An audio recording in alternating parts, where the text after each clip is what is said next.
Representative Lisa Sobecki Monday sent a letter calling on Governor Mike DeWine to veto Senate Bill 311, legislation Democrats say will slow the state's coronavirus response, ultimately leading to more deaths and further destabilizing Ohio's economy.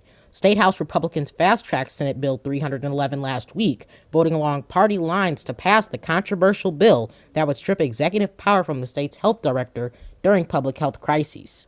For months while COVID-19 rampaged through our state, destroying businesses and lives, Republicans in the State House have done little to help. Instead, they've supported fringe sciences and undermined the state's response to the pandemic, said Representative Sobecki. Senate Bill 311 will not solve this crisis. It hurts our medical professionals and will ultimately hurt our state.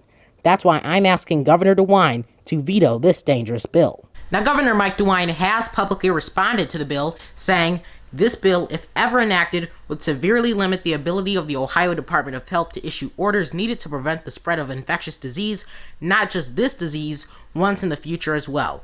An example, if a person comes to Ohio from a country with an Ebola outbreak, future leaders couldn't ask them to quarantine until it's certain they were not directly exposed to a carrier of the disease. They would be free to be in any public space, possibly spreading the disease. Now I'll keep you updated as this bill heads to the governor's desk. He will likely veto it, simply put, because of all these tweets he put in his thread, laying out examples of how it could hurt the state. Reporting in Toledo, I'm Jaden Jefferson.